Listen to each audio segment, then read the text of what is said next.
I'm Katie White, and this is By the Book, Enhancing Relationships Through Literature. Our mission here at By the Book is to connect people with books that foster personal growth and strengthen relationships with family and friends. We believe the best relationship advice is already out there, and we're here to help you discover it. Today we're here with my friend Matt Phillips. Matt and I met in a marital dynamics class here at BYU Idaho. He is the student employment coordinator on campus and in the HR office. He started in the position in January, but has worked in the HR office as a student employee for the past year. He was recently accepted into the Master's in Human Resources program at Utah State University and will attend in fall 2026. He'll begin working on his MBA later this year and is also working towards a SHRM certification. Matt loves to play pickleball, tennis, and golf in his spare time. So without further ado, Matt Phillips. Hi, Katie. Hello. Thanks for being on the podcast today. Thank you. Appreciate you being here. Thank you. Excited to be here. Okay. So we'll just get right into it. Tell us what book you chose to talk to us about and why. I chose The Anatomy of Peace, which is by the Arbinger Institute. I don't know a lot about the Arbinger Institute, but ChatGPT came in clutch for me and said that the Arbinger Institute works with businesses, government agencies, and nonprofits to improve leadership, teamwork, and conflict resolution.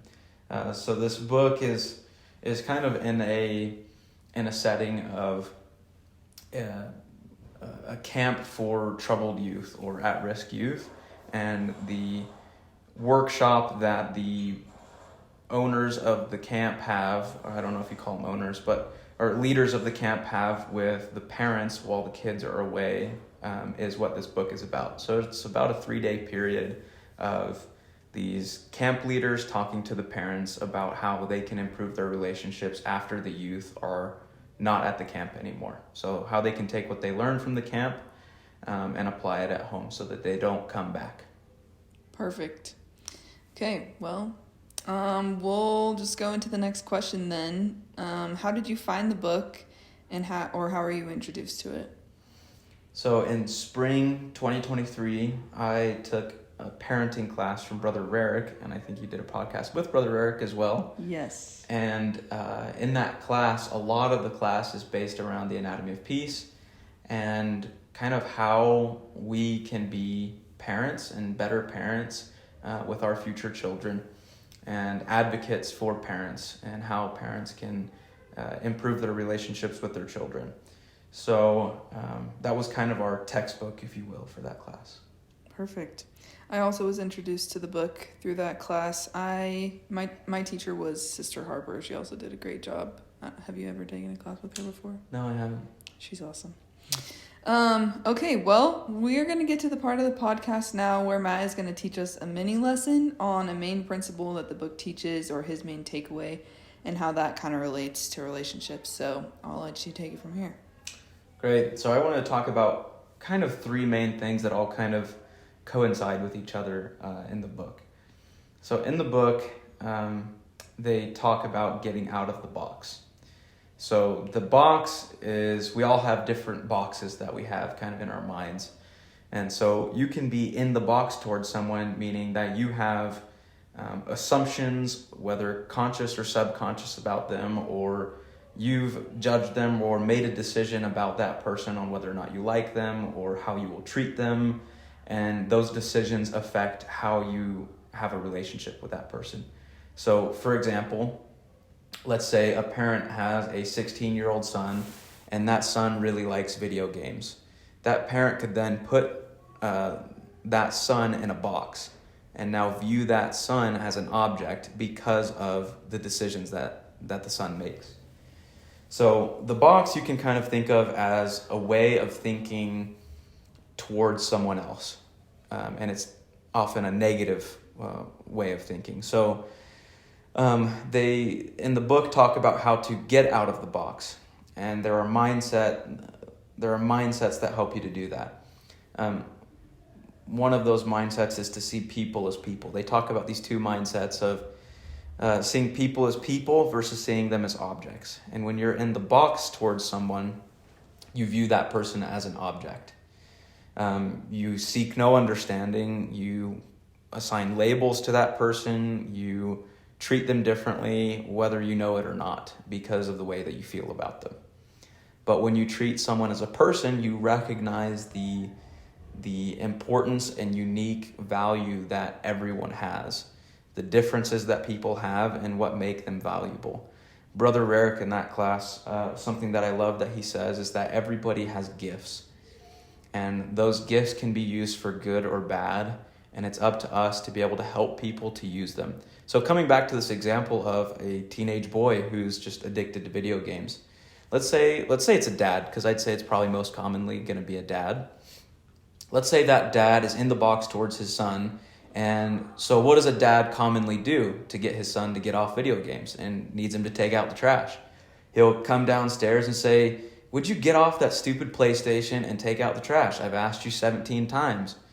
So now the son goes, "My dad doesn't understand me. He doesn't care about what I love, and all he wants me to do is just take out the trash. He just sees me as a tool to complete the tasks that he wants me to do." Whether he realizes that consciously or not, that's what's felt. Now the dad sees him as just a lazy, just piece of trash that just sits on the couch and wastes his life away. And so it creates this negative relationship that just continuously spirals downward. So in order to improve that relationship, most people would think, well, if the son would just stop playing video games, everything would be solved. But the Anatomy of Peace provides a very different perspective on that. What if the dad decides to view his son differently? What if he decides to interact with his son in a different way?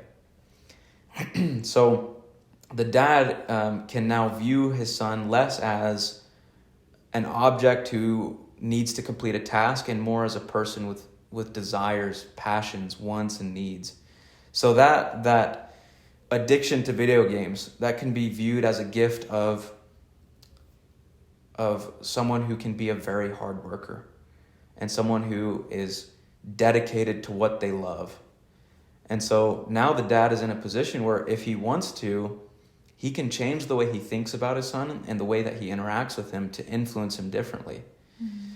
So the book talks about an influence pyramid. And it's a kind of a foundational level. I think there's 6 levels. I can't remember each level. But it's basically going over building the relationship with the son rather than correcting. Correcting is at the top of the pyramid. At the very bottom is all about just changing your mindset, then building the relationship with that person, and then that changes everything. So another real quick thing I want to talk about going off of this example is in the book there is a kid that's at the camp, and the kid runs away from the camp. And so this kid, this takes place in Arizona. So it's in the summer, it's hot, and the kid runs away. It's a voluntary camp. Nobody is forced to be there. So the kid was brought there not knowing that he was being taken there. And once he realized what was going on, he dipped. He left. And so there's 2 camp counselors, probably in their 20s, and they go after him. Not to force him to come back, but to make sure that he's okay. So the parents are notified. People are trying to help bring this kid back and help him. And so the 2 counselors that are kind of running after him in the Arizona heat are noticing blood on the concrete. It's hot, so his feet start to bleed. And they're noticing this blood on the concrete. So they're wondering, man, what are we going to do? How are we going to get this person back? Now, you would think the easy answer would be just give him some shoes, like something, like just go inside, do something. He's hurting himself, and there's really nothing that they could do. So they offer to give him shoes. He says no, and they feel helpless. They feel like there's nothing that they can do. So they make a decision. One of them proposes this idea to take their shoes off. And so they do that. They take their shoes off, and now they're on the same level as this kid that ran away. So now the kid, I think, realizing that his decisions are no longer hurting just him. They're hurting these 2 counselors who are well-meaning and just want to look after him because they have a heart of peace. They want to help this kid. That's all they want to do. They have no other motive other than helping. And so they have a heart of peace, which helps to see that person as a person. And if you have a heart of war, that puts you in the box and views people as objects. So coming back to this example that I've already brought up of the teenage kid who's addicted to video games, right? So on the surface, you would think how counterintuitive it would be to have the dad, let's say, play video games with his son. You would think, no. Most parenting books, most parenting experts, or whoever it may be, would think, what are you doing? That's going to encourage bad behavior, and you are now causing or perpetuating the problem. Mm-hmm. But this book offers a very unique perspective. So metaphorically, taking off your shoes towards the other person. It's getting on their level. It's seeking to understand them, which builds a heart of peace, which helps you to view them as a person. And people just intuitively can tell how you feel about them. It's not always what's said or even how you act or don't act. Distance will even give that as a sign to the other person. So people can tell. And I think that's a gift that we have from God, maybe the light of Christ, I don't know. But we can tell how people feel about us. And so when this dad can change his heart towards his son, so it's all about the heart, right? It's not so much about the action. He could have a heart of war and do that same action, right? He could play video games with his son. Mm-hmm. But his son will still, the problems will continue to perpetuate because his dad has a heart of war. To cease conflict and to become a better parent, you need to change your heart first, which is what the influence pyramid is about. So when you change your heart, that now gives you the opportunity to take your shoes off.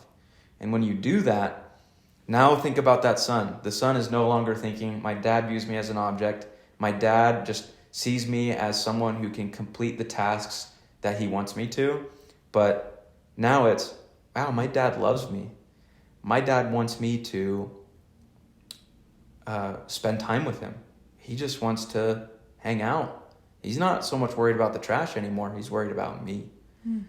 And that's what kids really want. I remember there was I don't know where I heard this. This is totally anecdotal, but I remember someone telling me once that there's a story that there's a woman, she'd never been married, and she hadn't really built great relationships in her life or anything, and she got called as the Young Women's President. And so she felt very inadequate, feeling like, why me? I'm not married, I don't have kids, I don't know how to do this. And kind of scared. It's kind of scary being around teenagers because everybody knows teenagers can be judgmental and it's a little scary. So understandably, she's going into this calling feeling a little bit concerned, a little bit worried. She talks to the former Young Women's President, and that Young Women's President says, the sooner you realize that these kids just want to be loved is the moment you'll be successful with them. And I'm like, wow, what an impactful statement, because then you take the action out of it. Then it's no longer about who you are and what you do or don't do. It's about how you feel about them. And if you feel that love for them and that Christ-like care, they feel that too. No matter what you do, they feel that because it's who you are. And people know who you are. So I think that changing your heart, then it doesn't become so much about the action. So I'm talking about maybe it could work that the dad plays video games with him. Maybe it could just be, hey, let's go get some ice cream together. You know, maybe it's, I don't know. I think that the mistake that parenting books make, and I think the mistake that parents make, is wondering, what do I do? When the real question that we should be asking is, who should I become? And if you understand who you can become as a parent, that changes your parenting. And then who cares what your son or daughter does or doesn't do? Because that doesn't matter. What matters is who you are and how you're helping your children to become. So these principles are, I'd say, very different than of a lot of other parenting books and parenting experts, because it's not about what you do. It's about who you are and where your heart is at. And then once you get your heart right, now don't get me wrong, there are things that you just shouldn't do. If your son's addicted to drugs, you don't do drugs with your son. Right. That's not how you bond with your son, right? But there are ways then to, there's still right and wrong. I'm not advocating for moral relativity. What I am advocating for is changing your heart And when you change your heart, that changes the way that you interact with your kids. So that was a long kind of go over of the anatomy of peace, but I just love the way that it helps people to understand that your heart is the biggest part of relationships. And outside of that, right? Like I'm in HR. HR is all about interpersonal relationships. In my job, I sit down with people who commit time fraud, and I am there telling them that they're no longer eligible for work on campus, and they're pleading, for help or assistance, or people who feel discriminated against come into my office and talk to me, who are very emotional.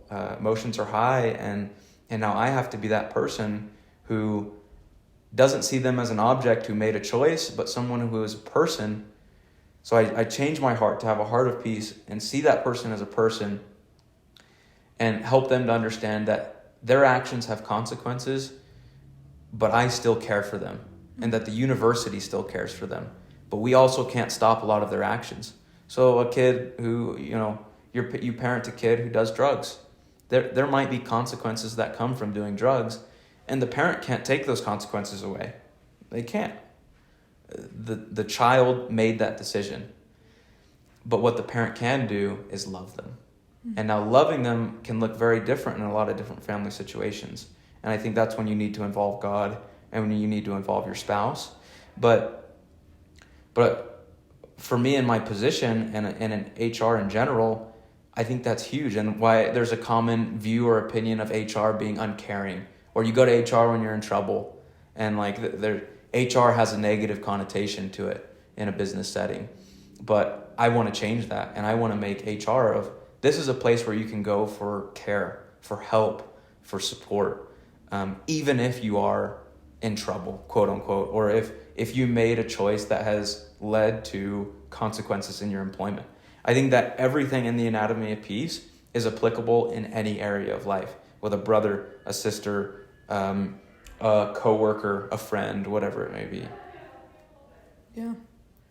Well, I think you did an incredible job summarizing that book. Your thoughts were very clear, and it helped me remember a lot of things from the book that I had forgotten. So thank you for sharing all that.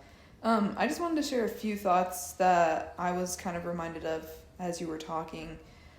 Something that I felt like we hit a lot when I took that parenting class when we were talking about this book was that we have way more say of how our life is going and how situations turn out than we give ourselves credit for. Something that Sister Harper would talk about a lot is how a lot of people don't like this book when they first read it, that they feel like, oh, this is just like putting the blame on me for my son being a drug addict, or like this, like it's just like putting all the blame on yourself for whatever the situation is.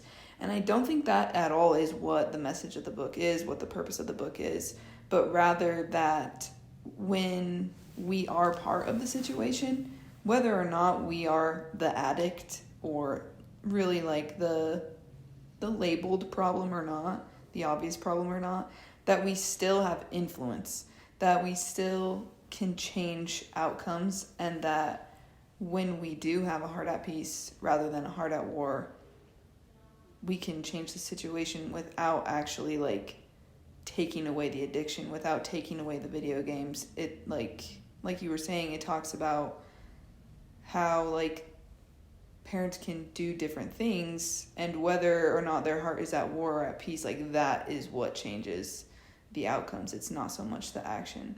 So for me, like when I was reading this book the first time in that class, there was a person in my life who I felt like everything, I just like wasn't super content with the relationship with this person, and I just felt like it was all their fault and that I didn't have any say over it.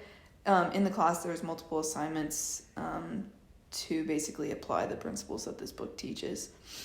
And my relationship with this person has changed a ton. My actions and my heart at peace started affecting this person and how they were interacting with me.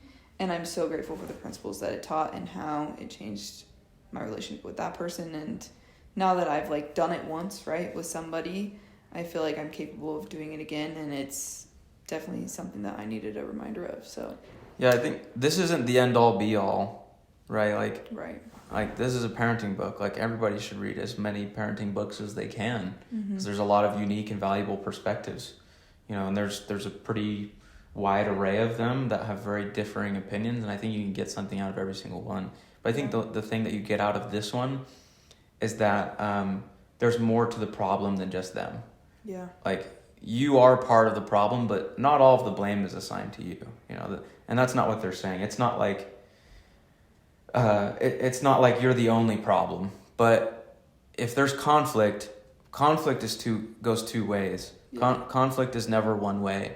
And so if you're a part of a conflict, even if you're a third party, you can change the way that you think, and the way that you think affects the conflict.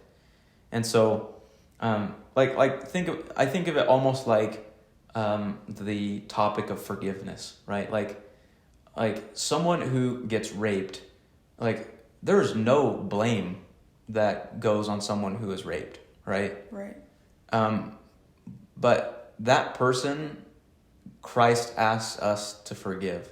Now that's hard. That is very hard.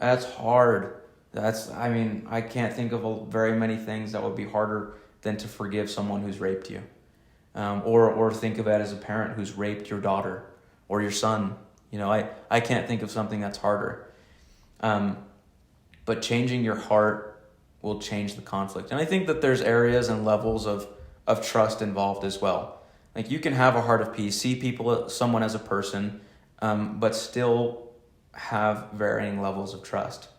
Mm-hmm. Like, for example, if I'm a father and my daughter gets raped by somebody, it's only going to affect me if I change my heart or not. I'm not going to have contact with him, right? Mm-hmm. Or with him or her. I'm not going to have contact with that person because I don't trust them.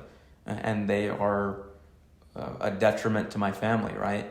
Mm-hmm. But if I continually actively choose to have a heart of war, it's only going to make my life more difficult. It's only going to make my daughter or son's life more difficult. Right. And so the conflict is ongoing, even if that other party becomes an inanimate object. Like, if that person is no longer a part of your life, conflict still exists, and you need to be able to manage that. And so choosing to have a heart of peace only helps you. So the conflict might not go away. In fact, it probably won't. Like, I have conflict with people regularly. There's people that I struggle with at all times. But I can have a good relationship with someone that I have conflict with. Mm-hmm. Like, I've talked about a son that has video games. Maybe the addiction doesn't stop. Right. Maybe the kid that's addicted to drugs, he doesn't stop doing drugs. But that shouldn't affect the way that my heart is. That shouldn't affect the way that I think about him or her. Yeah. You know what I mean? Because it only hurts. It only hurts when you have a heart of war for somebody. Mm-hmm. No matter what they've done. I really don't care what it was or what it is. When you have a heart of war for somebody, it only hurts you, and it only spirals the conflict downward. Mm-hmm. So having this heart of peace, I think, is the first step in any conflict. And really, parenting is conflict management. That's really all it is. Yeah. It's a parent helping a child to understand life, and that child may disagree. In fact, he or she will disagree. And when that day comes, or when that moment comes, now you as a parent need to understand, how can I manage that? And I think this is the first step in being able to manage that. Because if you can't manage that, and you can't see that person as a person, that child, it changes everything. Like, I love the example of, to put it in perspective, I love the example of, if you have a 10-year-old son who's sitting at the dinner table, nobody's home, it's just you and him, you're the parent, and he spills milk on the table. There are some parents who would respond by saying, what are you doing? Why'd you do that? You need to watch where you're putting your hands. You need to be careful. They'll lecture him, get on him. Mm-hmm. What if it was a 35-year-old man at their house who was a guest, and they spilled a glass of milk or a glass of water or whatever it is? They go, oh, no problem. We'll clean it up so fast. No problem at all. Accidents happen. And I think a part of that is because the parent doesn't even realize that they have a heart of war towards their child. Mm. And it's because, and it's not, granted, we do need to treat children differently than a 35-year-old man. I'm not, they still have to be taught. Yes, of course. I'm not saying that we need to treat a 10-year-old like a 35-year-old man, but I'm talking about the heart. If you would treat a 35-year-old man like that, that's a guest in your home, of, no, it's totally okay, it's probably because you see them as a person and you have a heart of peace. But the kid, they've been frustrating you all day.